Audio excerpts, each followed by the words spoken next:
Assalamualaikum warahmatullahi wabarakatuh. Di sini saya dan teman-teman akan mempresentasikan tugas komputasi awan yang diampu oleh Bapak Fajar Nugraha, Eskom Mkom, dengan judul Cloud Computing Software as a Service.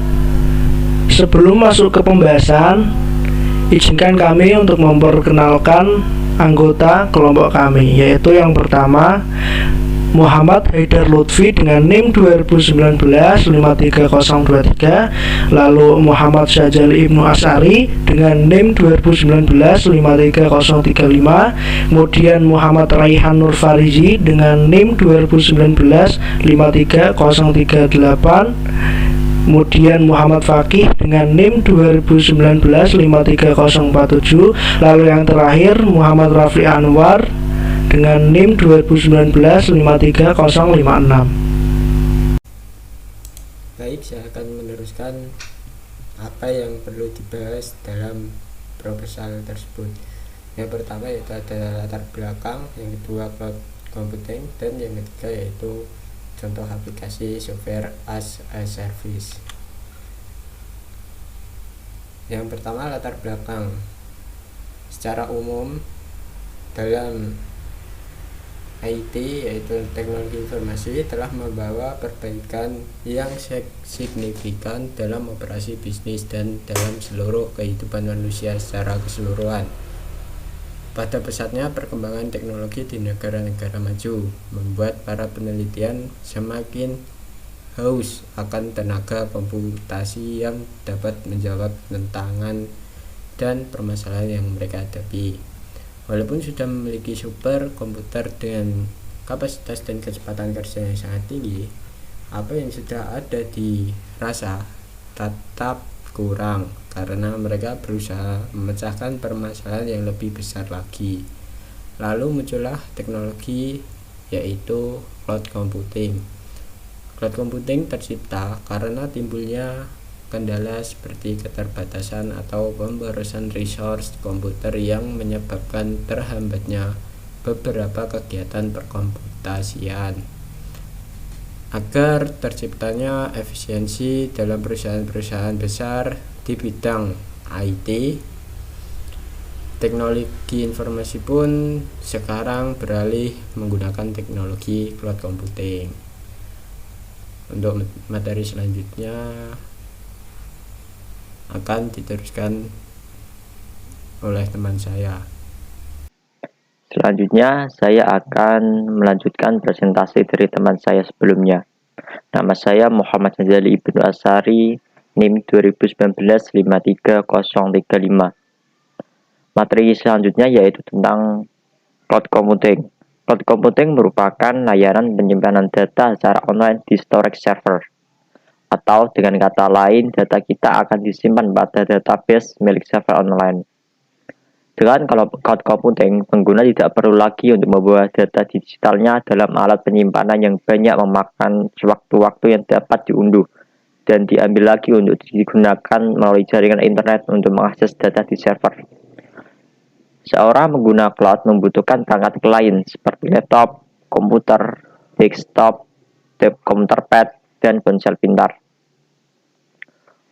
Biasanya, pengguna akan login ke cloud pada penyedia layanan atau perusahaan swasta. Cloud computing bekerja secara client server menggunakan protokol web browser.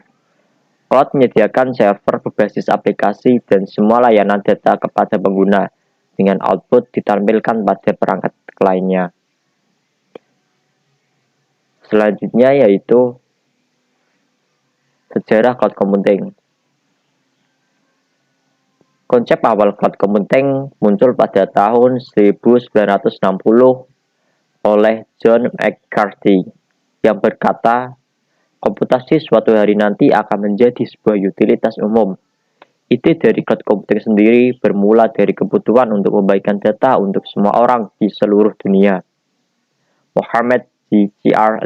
Leader mencetus ide ini, menginginkan semua orang untuk dapat mengakses apa saja dan di mana saja. Dengan munculnya grid computing, cloud computing melalui internet menjadi realitas.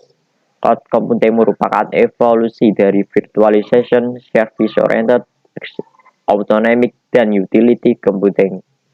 Cara kerja dari cloud computing bersifat transparan, sehingga user tidak perlu pengetahuan kontrol dan teknologi infrastruktur dari cloud computing. Untuk dapat menggunakannya dalam menyelesaikan tugas-tugas mereka hanya perlu tahu bagaimana cara mengaksesnya. Materi selanjutnya yaitu apa itu Software as a Service atau disingkat SaaS yang akan dilanjutkan oleh teman saya. Software as a Service atau yang bisa kita kenal dengan SaaS adalah suatu layanan yang dibentuk di dalam suatu perangkat lunak. SaaS sendiri bertujuan untuk memberikan kemudahan para pengembang aplikasi berbasis web yang nantinya akan diakses dan digunakan oleh pelanggan dengan koneksi internet yang tersedia. Software as Service ini juga merupakan salah satu komponen penting dalam pengembangan sistem-sistem di berbagai sektor bisnis yang menggunakan perangkat lunak atau aplikasi untuk menjalankan kegiatannya. Contoh dari beberapa SaaS yaitu adalah aplikasi Google Docs, web-based Office Suite yang data storage service-nya disediakan oleh Google dan memungkinkan user untuk meng-create dan edit dokumen secara online sehingga bisa digunakan secara bersama-sama oleh beberapa user. Salesforce.com misalnya juga Salesforce.com di sini juga adalah bentuk layanan Customer Relationship atau CRM yang memungkinkan customer untuk lebih mudah dalam melakukan bisnisnya. Selanjutnya itu adalah software as service, adalah suatu bagian dari teknologi cloud computing yang sebenarnya sudah dimulai sejak tahun 60-an. Pertama kali dikenal lebih luas saat terbitnya sebuah artikel berjudul Strategic Background Software as Service oleh SEEA Business Division atau divisi bisnis.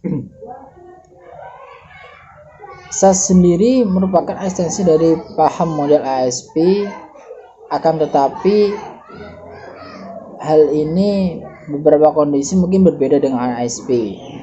Sedangkan ASP cenderung berfokus dalam mengatur dan menjalankan aplikasi dari software independen suatu vendor, sementara SaaS mengatur dan menjalankan aplikasi dari software mereka sendiri.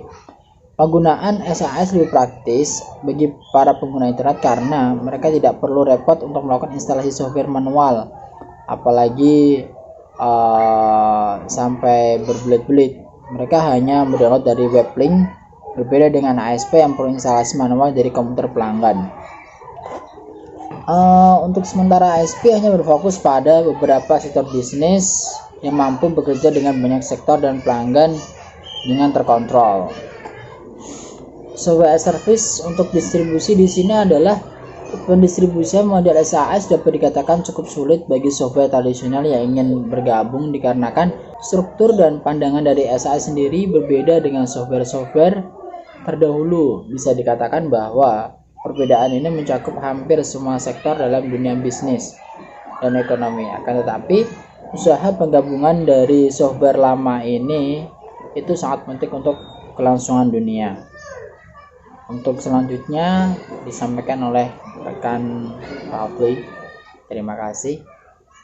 Perkenalkan, nama saya Muhammad Rafli Anwar, NIM 2019-53056. Saya akan melanjutkan presentasi dari teman saya yang sebelumnya. Di sini Software as a Service bagian penjualan.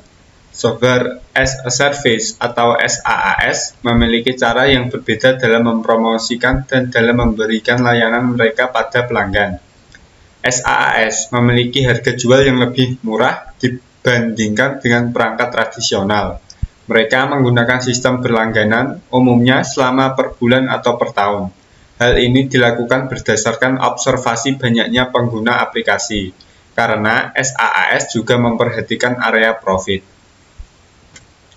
Yang selanjutnya bagian konfigurasi. Pada dasarnya SaaS hanya memiliki dua bentuk, yaitu vertikal SaaS dan horizontal SaaS. Vertikal SaaS dalam vertikal berguna dalam menentukan data yang diperlukan dalam suatu sektor perusahaan yang spesifik, seperti sektor perusahaan software, kesehatan, agrikultur, dan keuangan. Yang kedua, horizontal SaaS. SaaS dalam horizontal lebih berfokus pada sektor software saja, tetapi masih dalam lingkup perusahaan. Hambatan. Karena data disimpan dalam independent server, keamanan data menjadi rentan. Yang kedua, jarak kerja SaaS yang melalui koneksi jaringan menjadi kendala untuk bekerja lebih cepat. Yang ketiga, perubahan-perubahan SaaS dalam perusahaan banyak mengalami pembatasan untuk mendapatkan efisiensi dana.